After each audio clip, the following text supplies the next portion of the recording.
Welcome to Walk It Out with Trisha Goyer, where I share inspiring stories of ordinary people who walk out God's Word and discover radical results along the way.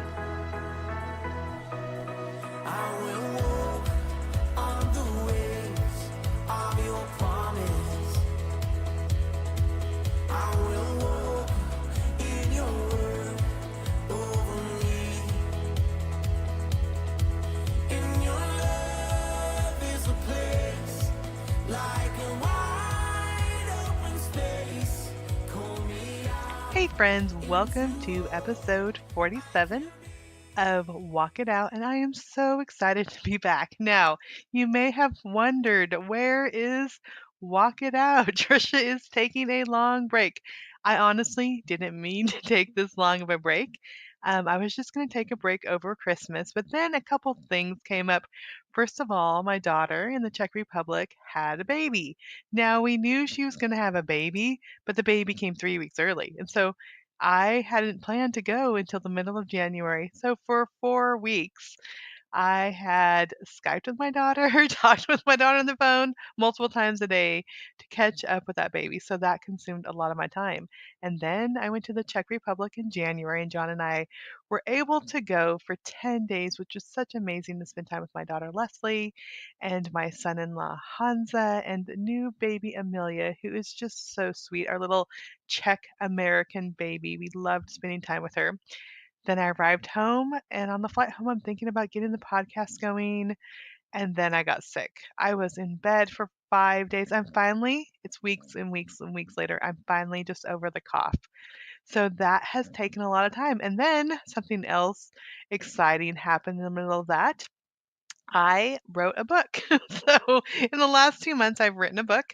I was able to write a book about a Holocaust survivor from the Czech Republic. So, anytime I say the Czech Republic is already meeting a special part of my heart. And so I heard about Thomas in 2009. I was there on a mission trip in the Czech Republic, and one of the pastor's wives, she knew I was interested in World War II, and she's telling me about this man who, when he was 8 years old, his mother put him on a kinder transport.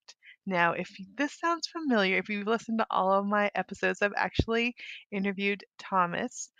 He was one of the first people that I interviewed. And so I think it was episode 3. That may be wrong. It's one of the first anyway. Um, but I interviewed Thomas, and you could hear his story, a little bit of his story about at 8 years old, the Germans had invaded Czechoslovakia. A lot of Jews were getting put in concentration camps. And so his mother, knowing what was happening, was able to get him on a train. And they had families in the UK, United Kingdom, who were sponsoring children. And Thomas his life was rescued by getting on a train and going to the UK. But the amazing thing was that his life was also saved a second time when, as a young boy, he also accepted Christ. And his story is so amazing. You have to go back and listen to that episode.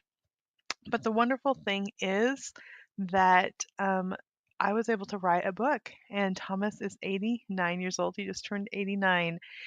And I had been wanting to write this for a while, and a couple years ago, I just felt that stirring like now is the time. He's getting older. So we were able to get a publisher, and because Thomas isn't in great health, we rushed to get it done. And the publisher said, if you can get us the book in 2 months, we will make sure it's out by the fall so that Thomas will be able to see it, hopefully, prayerfully. And so I wrote a book in 2 months. So between the new grandbaby, being ill, and writing a book, there you have it. There is the big space with Walk It Out. But I am so excited to be back. And I'm excited because even though I recorded this a little while ago, um, the person I have on today, our friendship goes back years and years. In fact, as you will hear us talk about, she is my oldest and dearest writing friend. When we were just young moms in the church nursery, we both talked about wanting to be writers. And so it's so fun to have someone that you share that with. Honestly, Our oldest boys were babies, and so that was like 28 years ago when we first shared these dreams of wanting to become writers, and we're both writers now. Um, she is working in this wonderful company doing writing for them. I write books. She also writes books. But it's just amazing that those two early 20s moms that God saw us, saw the desires of our hearts, and led us on this journey. So you'll be hearing more from my friend Cindy Coloma, and I just hope that you will enjoy this story of what God can do when we dare to walk it out and just step out and follow the dreams that He's placed on our hearts. All right, so for Walk It Out today, I have something super fun. Every time I speak at a conference, I end up talking about one specific person because honestly, I don't think I'd be writing today if it wasn't for my friend Cindy. And we're going to share a little bit about that story and just what God has done in our lives since then. So, Cindy, welcome. Thank you. I'm so excited to be here. I love having you. Okay, so for those who may not know you, just tell us a little bit about yourself and your family. Okay. I am Cindy Coloma. I have been written under several names, Cindy Martinezson and Cindy McCormick Martinezson and Cindy Coloma. So it's like a mystery. Yes. You find my books. It's a mystery. But I live in the Pacific Northwest outside of Seattle. I'm from Northern California, and I'm married to a Neilden, who is from the Philippines. So we have a lot of interesting culture things going on with us. And we have 2 little kids that are 5 and 7. And then I have 3 adult kids, Cody, Madeline, and Weston. And so between older kids and being I was the young mom, and then I was the normal mom, and then now I'm the older mom, though I can't say that around my daughter because it upsets her because she thinks then I might die someday. So I had to stop telling people I'm the older mom around her. But yeah, so I've definitely done the different roles of mom and love. That's probably my favorite thing. And then writing probably next in life, and absolutely love the Pacific Northwest. Yeah. Okay. So I have older kids and then middle kids and little kids. Mine aren't quite as little as yours, but it's like, okay, I am such the old mom everywhere I go with my little kids. There's these adorable 20-year-olds and I'm like dragging myself along. It's funny. I'll be like, have become really good friends with some of my kids' their friends' parents. And one day I'm like, I think you guys are closer to my older kids' age than my age. And that was kind of a very strange realization. Yeah. Well, I have a grandson that is just 6 months younger than our oldest, our youngest son. So we're right there. I'm looking forward to that, the grandparenting part, but. Yes. Okay. So every time I go and speak at writers' conferences or wherever I talk about, I was just innocently sitting in the church nursery with my friend Cindy. And, when we're trying not to get our kids to fight, which Cody would bite Corey. Yeah. Yes. It was very upsetting at the time. First kids. Yeah. Now one of the neighbor kids hurts my kid. I'm like, you're fine. It's so true. So as I'm sitting there in the church nursery, I remember, I don't even know how it came up, but you said something that you were writing a novel. And I just remember sitting there like, I want to do that too. Do you remember that day? I totally remember. And I remember you saying exactly that. I want to do that. And I was like, really? And it was just so exciting to have someone finally like be interested in, not just in it, but want to do it too. And it was like, I will share I had like my little writing books. I just started. I had been trying to write this series and had been, It was a Roman novel, wasn't it? It was going to be a 4-book Roman series and then later I realized there were a lot kind of that came out right around then. And so I changed direction and also fell in love with Francine Rivers' Mark of the Lion series and was like, wow, she's like done what I would have wished to have done. But yeah, we just were started talking, and then you misresearched, dove right into, and then we went to the infamous first writers group together, which I too, at any time I talk about my writing journey, I was just in Singapore last week and talked a lot about you because I just don't know that I would have continued writing without you. I mean, I hope I would have, but I don't Yeah. know. I just think having that connection, was a definite divine God thing for us because it just opened up everything from there. Everything to me starts with that time. Yeah. Like Day in the Mm-hmm. Nursery is totally the beginning point. And I think it's like soon after that you lent me Writer to Yes. Writer by Bodhi Taney. I was like, oh my gosh, like real people Yes. do this, which was just so crazy. And okay, then we went to that writers Yes. group up in Reading, and I had Leslie Yes, you in did. the stroller. And so we're sitting there, and it was all about writers' conferences, and they're like, get your bikini on and go sit in the hot tub with the editors, and they'll really want to get to know you. And we're just like, Yeah, like so what? I'm shocked. not getting in a hot tub with some editor to try to get a book published. Yeah. So we thought that wasn't a good idea. But then we went over to the bookstore and we put our Oh my money gosh. together. We were so poor, like both of us. We're so poor. We put our money together and bought Yep. Writer's Digest magazine. And it had talked about Mount Hermon, and we had just missed it. So we're like, okay, next year we're Yeah. going to go to Yeah. Mount And I Hermon. had gone to the Mount Hermon Christian camp for camp as a teenager. So I was like, this is such an amazing place. It's in Santa Cruz Mountains. So as soon as I saw that, I'm like, we should go to this one. And then, I mean, we were not financially well off at all, having to split a magazine, put our dimes and pennies together and share it. And so the commitment was big and it felt so far away of being a year off. But because, when you're 20, what you were 21 and I was 23 at the time, that seemed like, Yeah, I think I was just turned oh, 22. No, I was 21 because yeah, I turned 22 yeah. a little bit And after. Yeah. so we were just like, oh, that sounds so far away because it does at that age. Uh, but yet it was perfect because it gave us that almost a year to really start learning about these words we didn't know, like query letter. And back then there was even the SASE, the self-addressed stamped envelope that I remember calling like the post office asking how big a number 10 envelope was because it would say like send a stamped number 10 envelope. I'm like, what is that? I had to, boy, we are really dating ourselves here. Back when you had to use a telephone, those things. But and send out in for the yeah, writer's yeah, they guidelines would that mail they you would back, mail and you. everything was through the mail. And then that Mount Hermon Christian Writers Conference was the next huge step in us both just discovering what publishing was about.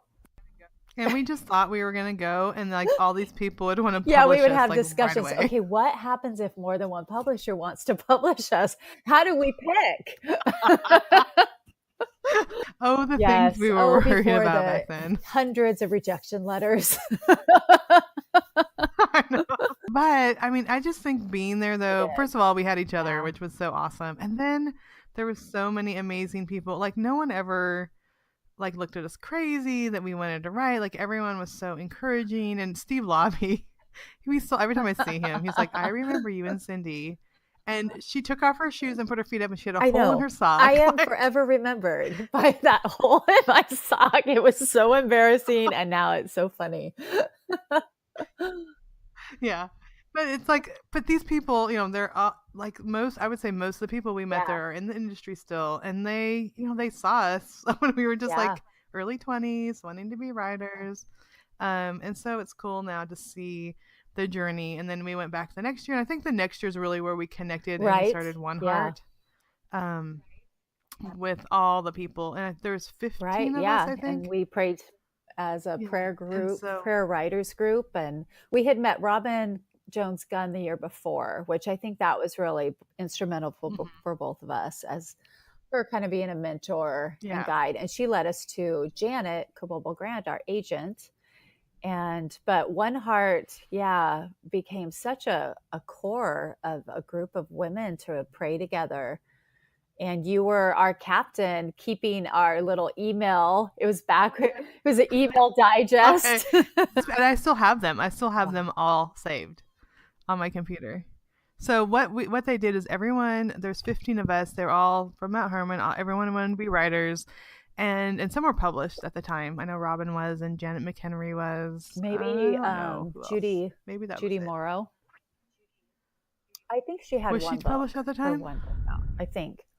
Okay, I don't know. But we were all like in the process, and so everyone would email me their prayer requests and their updates, and I would compile them and Yeah. then email it out to everybody and write a little Yeah, devotional no, or you would. something. You'd I put don't know. verses or a little quote.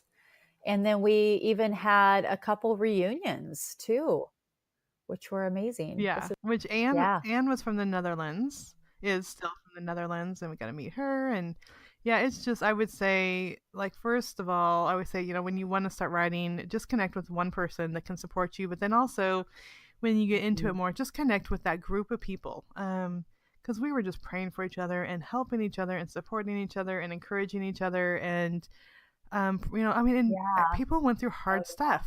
Like, there's all kinds of hard stuff that people went through, and just to have that team of people around just praying with you. I mean, there was infertility, there was losses, there was all kinds of stuff, and people were just there and praying, supporting. And then pretty soon, as the years passed, one person got published and another person, and I think everyone yeah. there, almost, that the core group that stuck it all the way through, um is published, Yeah. I just multi-published last now. week I was teaching at a writers conference in Singapore, and this was what I started my talk with, was talking about the importance of finding friendships. And I said, look around and try to network with each other. And just, I told the story about you and just shared that, so many of those people we met in those early years, they're not only friendships, but business wise, I've gotten work from Wendy.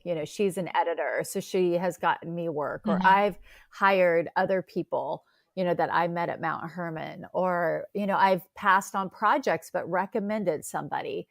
We've all, because you end up growing in the industry together, you have these bonds to help you with work that at the time when you're first at writing, you want to get to know the more famous people, but really it's the people right around you that can really help grow. And even much more important is that friendship and the praying support. And I know when my nephew Brady died, it was, whenever I think of that time, which it's been now 21 years, but I think about Oh One my Heart goodness. and you guys praying and you guys, putting together and buying that crepe myrtle tree. That still, anytime I see a crepe myrtle, I think of my One Heart sisters and I think of my nephew. So it really had, something Mm. that just is like this group of people saying, hey, we should keep in touch better than we did last year. Let's start this thing. And you volunteering to be that lead on that. It just has been a life changing over the years for sure. Yeah, and I think one of the things too that was so important, we had, like, we were still in our early 20s, but like Robin and Janet McHenry, they Yeah. were older, Robin Gunn and Janet McHenry, and they were Mhm. balancing the kids and the writing and the life. And I think that was such a huge thing for me too, because it can get so easy with anything that we do, to get passionate about it and kind of, Right. let's just focus on that one thing. But there's these older, wiser people that are like, okay, Right. don't forget your kids, or this is important too. These younger years with them, and I just remember just their just encouragement, just as mothers and wives, and the things that we pray about. Like, they always just helped us to manage those things and how to Yeah. live a good life. Yeah, I not just be absolutely good agree. writers. Okay, so we talk about that. And another story that I always bring up is that trip to Europe. It was me, you, and Anne. And I think we did 6 countries in 7 days or something like that. And then, both you and Anne were working on books, and then me coming Right. up with the idea that became my first novel, From Dust and Ashes. And so, I mean, that's just an amazing time that God not only gave me the books that I love and led me down that path, but Right. you guys were along with me. Yeah, it was it, And so, just and experiencing, going to concentration camps together, being at Lidica in the Czech Republic, where it's used to be a village and it's now just this empty field with these statues of the children, all of the children who were killed when the Nazis came and sent them to camps, and this they have likenesses of the children as statues standing in that field, and just it was so impactful to be walk down that field and to have you and Anne there, and us to even just talk about what we were feeling and experiencing and the stories, and that there were so many stories, and that we all got to be a part of that together, and the stories that have come out of that time. yeah, your novel, which one Winter Passing was was that? out, Winter so it Passing? was, I believe, North of Tomorrow. Yeah, North of Tomorrow. So there's Winter Passing, Okay, Blue Night, North of North Tomorrow. of Tomorrow was originally why we were going, and then all sorts of things came from it.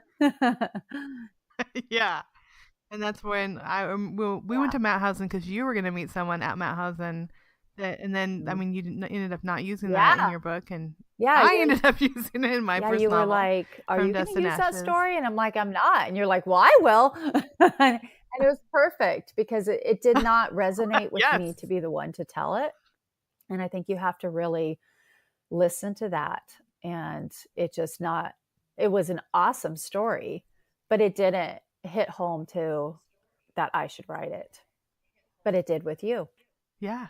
And then the next part I always tell about is how you and Yes. I went to the World War II reunion and met all those guys. And we just walked into this hotel in Kalamazoo. And I remember the one guy walked up to us and was like, "Are you the writers?" And we're like, "Yes." And the Yeah, guys, the we veterans, had been we were waiting all day to driving. talk We to drove from us. Chicago to Kalamazoo, Michigan, listening to what was it? Foreigner and all these 80s music. I'll never forget us singing as we're driving to our old 80s songs, but also being like really nervous. Like, will these guys even talk to us? Here we are. We were by then probably, I think I was at least 30, early 30s, and you were probably around 30 or late 20s, probably 30, 32. And just Yeah. feeling like, why would they even talk to us? Why would they tell us their stories? Or how hard is this going to be? And then just walking in, and they were waiting, and they were just so ready to share their stories. And it's one of those times I feel like so often when I do a lot of the experiences I do, I think I'm going there to get some information or help somebody. And it's like, I just felt like so many experiences, but that in particular was just such a life-changing experience.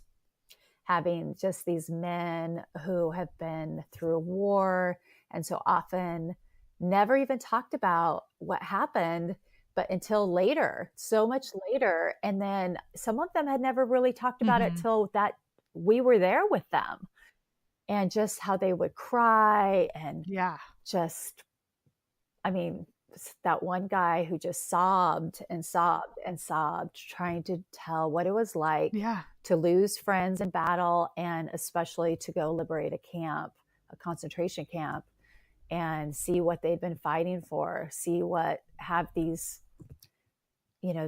some people who died right in front of them, and then others that they saved. It was just, it was it's like beyond what words can express to have that experience. And again, together. And yeah, and I think I learned so much on that. Just, I mean, when I look at Yeah. people now, I just think you have so many stories inside. There's so, I think people, they just need someone to listen to them and to care. And I remember sitting down with one guy and his wife, and Yeah. she's like, I have Right. never heard these stories. I've been married to this man for 50 years, and Hmm. I've never heard these stories. And then Arthur and Charlie, they see each other at reunions, but they hadn't been together Right. since the war, and they were finishing each other's sentences. And I mean, it was just so amazing. And it just opened up so much. I think the writing wise, but just in general, I think it just made me realize just Yeah. the stories that people carry and the burdens they Right. carry, and you never know what I someone's I gone through. oh I think of that a lot. And I'm in a new job at Microsoft. I'm in my second week at Microsoft, which was a total direction I never imagined. But it's been interesting for me to think, to look around. And actually, I had a question from someone, one of my managers asked, do you think you're going to be, interested? Is this going to get boring? And I'm like, no, because it doesn't have to be, I've worked, as a collaborative writer, I've worked with famous people and very, world class people and written their books. But to me, like you were saying, every person has a story. Every person has complexities. And I don't think have ever met someone I didn't find interesting on some level, So it is that sense that everyone has Right. a story and wanting to find out what that is. Yeah, absolutely. And I think just looking back as we talk about this, I don't know. When we Mhm. first started, it was like, Yeah. I want to get a book published. And it's like almost part, I mean, it's part like we both loved reading and books and words, but Right. part of it is like, look at what we did, this accomplishment. And I think as you go on the Yes. journey, you realize it's so little about us.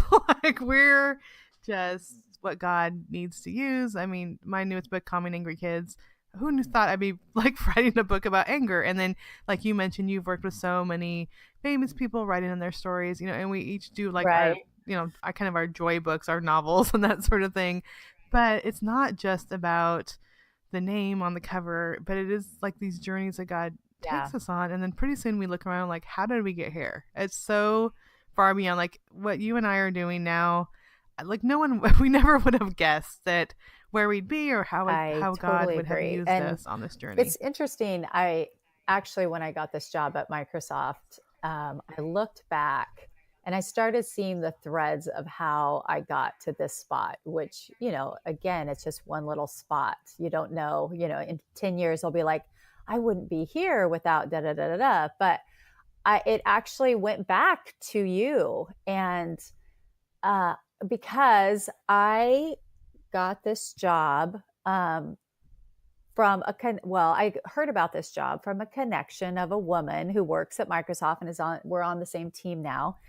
And I met her because of a book I did with the former KGB spy, Jack Barsky. He spoke at Microsoft and he got to know her and he's like, you need to meet Cindy. And so we connected there. Well, Jack, I started going back. Okay. I got that job because I interviewed because of Tyndale and my relationship with Tyndale House. And that is from The Waiting and also my novels and Janet, and that went back to Robin, and then it went back to Trisha, and even this little church we went to, and even some things that happened in that church that were really bad, and yet God used that Yeah. situation for us to really bond and become closer, and the writing and all the things that have happened because of it. And so it is really neat to look back and see how you go on this journey you never expect, and you're along for the ride in so many ways. And just you just try to do your very best and Yes. explore the doors that start to open, and you may not even know what that means, and but you'll look back and go, wow, look at what God did in all of this. And yeah, I think sometimes like, cause the title of this podcast is Walk It Out. And so it is just hearing that still small voice and trying to walk and follow God. And it seems like, I mean, when you start doing collaborations, it's like, okay, I'm doing these books and these are amazing people, but it wasn't like the novels that you had written before. It's just different. Right. But now you look back Yeah, in exactly what you needed for where you are now. exactly. And just the influence of all of those people had on my life really impacted me. That I do feel like even whether I was writing my own books and doing research for those, or just the experience of kind of putting my own questions into books and seeing what God does with those. And then my years of writing as a collaborative writer and kind of diving deep into these well-known people or someone who had some really interesting life, and you get inside not just their shoes but just their whole world. You get into the depths of them. I mean, there's some things you never even put in the book because it's not what is needed for the book, but you get to hear so many different things. You become very close to them.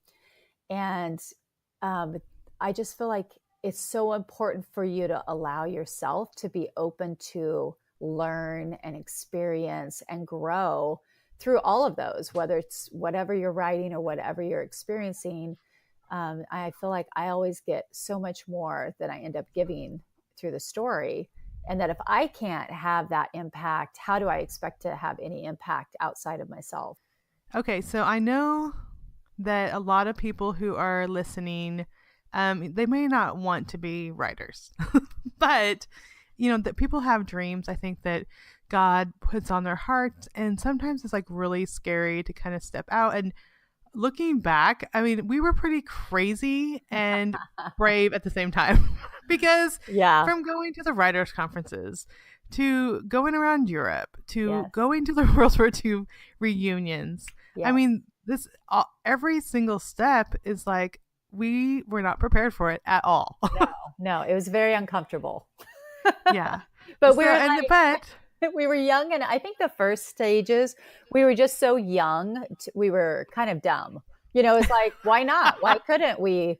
Like, I think if I had gone the usual route, I would have thought that getting published was such a big deal, like it could never happen. And I did struggle with that, but another part of me is like, why not? And so I think we caught that why not? Let's just try it early enough that we just kept going. And I think we're still doing that. Yeah. So exactly. And I think another thing too is that, I don't know, neither one of us have like degrees in English Right. or whatever, Right. which, I mean, there's some pretty amazing people that do, and I just appreciate them. Right. But I think we were willing to do whatever little thing that we needed to do. Yeah. I mean, I remember writing for, take home papers for free, church papers, and all these little things. It's like, well, I'm going to do this. And it's just doing it to do it. And it doesn't matter how little it was. We were just willing to do it because we wanted to write and we wanted to get published and we wanted to connect with other people and build our portfolio and all these things. And so I think so much is just the persistence and the being willing to do whatever it takes, like roll your sleeves up, even if it's a small little project, like just putting your all into it. And then, I mean, I remember just being so impatient and wanting to be published and God, and just really God making it to the point of relinquishing, like, okay, it doesn't matter if I don't get published.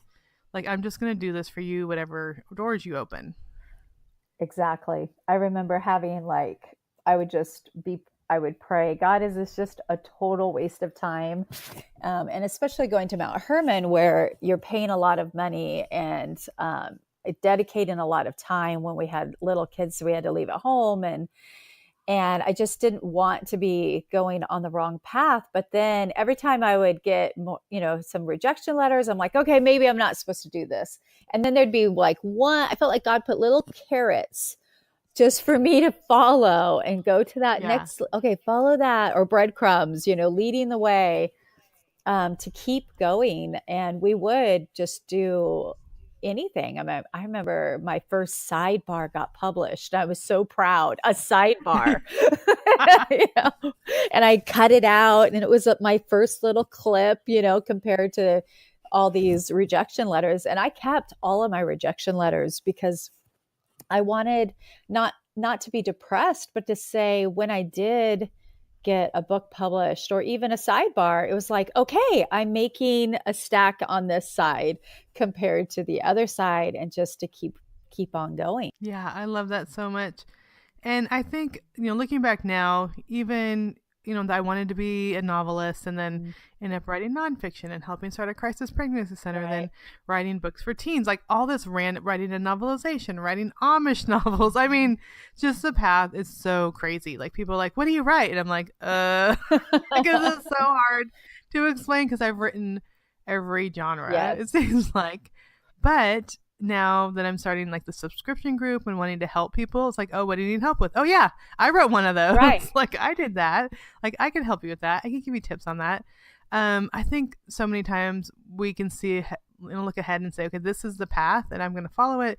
And I'm just going to write a novel a year and become a best-selling novelist and focus on that. And that hasn't worked for either one of us, No. but God has done so much more than we ever thought. Right. I agree. And like for me, I was absolutely never going to do collaborations.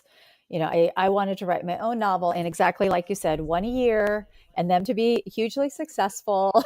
and, Yeah. but when I went through a divorce and financially, I'm like, I need a job and then a Yeah. collaboration opened up, and I'm like, okay, I guess I'll explore that.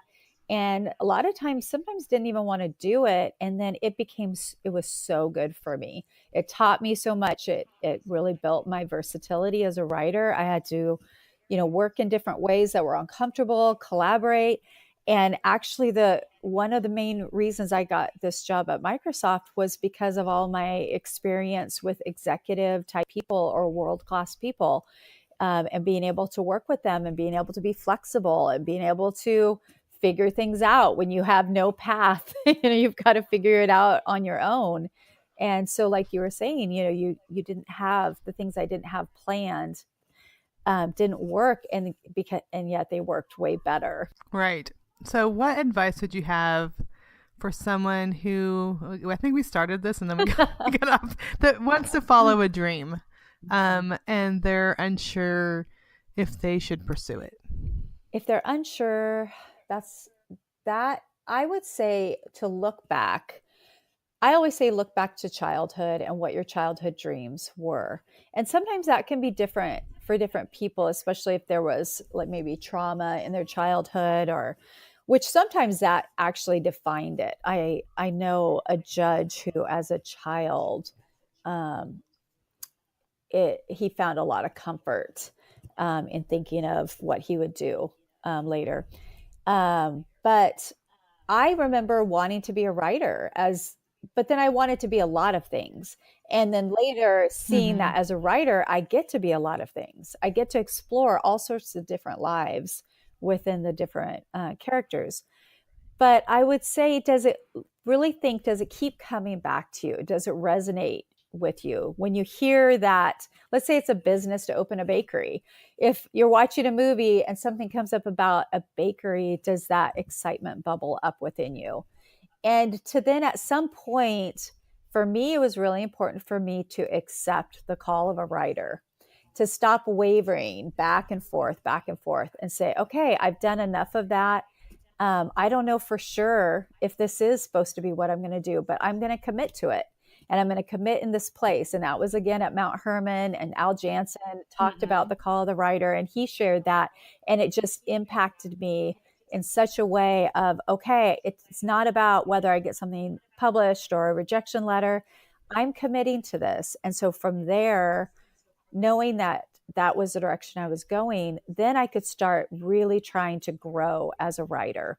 And so if someone has a dream for anything, having a time of committing, yet knowing that that could even lead you, in different directions than what that initial vision means for you, but committing and then getting as good as you can possibly get, taking every class you can, learning from others, getting mentors, reading books, just immersing yourself in that to be a master. Because I really feel like if you are awesome at what you do, there is really little possibility that it's not good, doors aren't going to open for you. Mm-hmm.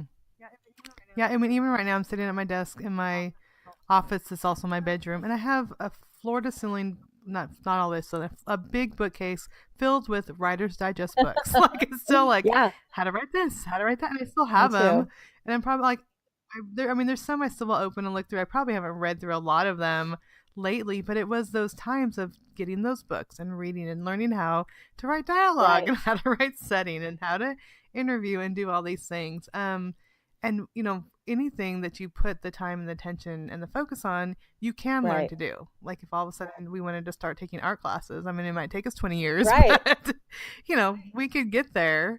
But I think it is just being dedicated to it, even if you don't know the result, just because if you're gonna if you're gonna do it, you do need to learn the steps. And I think that's one of the hard things about writing is people just want to like naturally learn how to write or yeah, be able to right. write.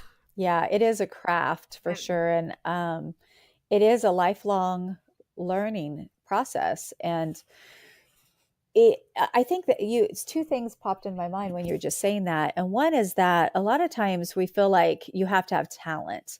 And mm-hmm, I've really come to learn that if you have a dream for something, the people with the talent, it's easier for them, but it doesn't disqualify you if you're not naturally talented in something. If you have a passion and it won't leave you, then pursue it. You may have to work harder, you may have to get extra help, but I really believe you can still be successful.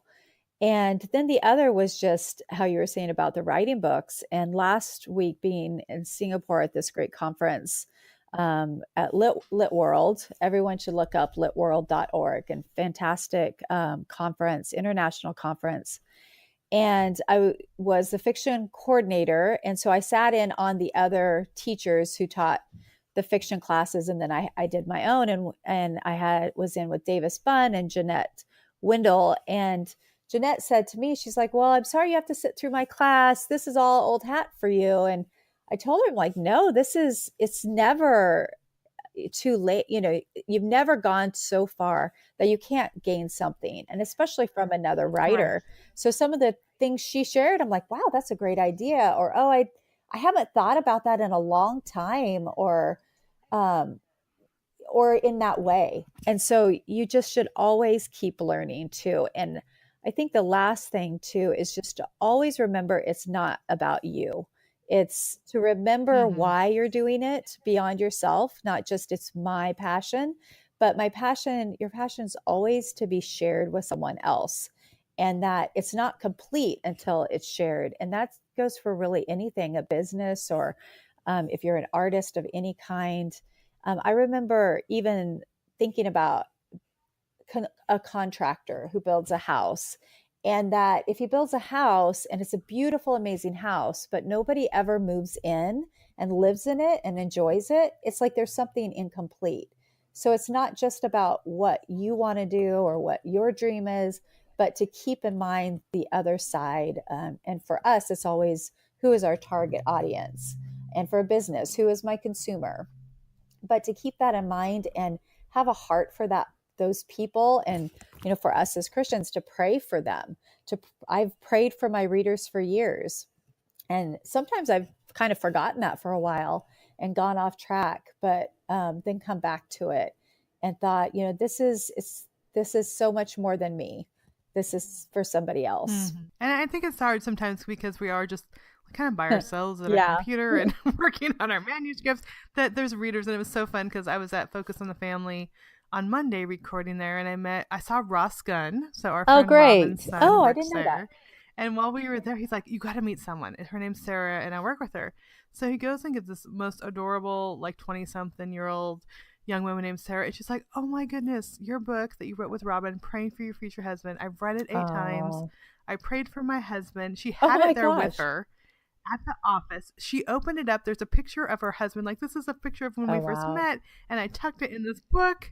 And she's like, can you sign it for me? Like, she didn't even know I was going to be there. It wasn't Wow. like it was like set up that she would be there with the book, but she just had it with her because she teaches young life. And she's like, I buy this book for all the young women. And Oh, it was wow. just like, wow, there's really, it was just like a glimpse. I'm just so thankful that God gave me that people are out there, and our words do impact them. And here she was, show me her book that was worn from her reading it so much, with a picture of her now husband, when they first met, tucked into it. It's like it really does make a difference. So even though those hard days and those days when it is a lot of work, Oh, when we're yeah. tired and we'd rather be cleaning the toilets than sitting down and working on our manuscript, that it is for a Yeah, purpose. absolutely. Well, Cindy, I am so glad that you're here. I'm so glad that we could share our story and our journey. And I am so Yeah. thankful for you and your friendship, and excited to hear more of what God's going to do with you with this new job. It's Yes. super Yeah. fun. I'm excited to be a storyteller at Microsoft and then also start writing some of my own books again and I'll be getting next year, I'll be getting out my first three novels will be re-released. And so it's definitely a new chapter, but I'm excited about it for sure. Yeah, I love that. Well, okay, for those interested in your books, where can they go to find out more information? I have my website, cindycoloma.com, CindyColoma.com. I don't have all of my books on there. I'm working on that. But Amazon.com, the author page, I think might be Cindy McCormick Coloma. Um, no, or Cindy Martinez and Coloma. Who knows? That will Just be put in your Cindy Coloma mystery. something. Yes. Go on a hunt to try to find me.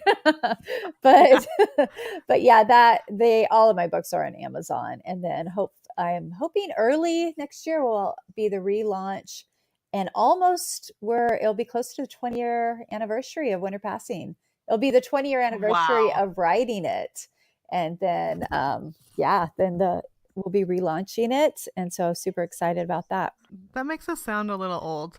Yeah, well, talking about mailing off query letters made us sound old as well.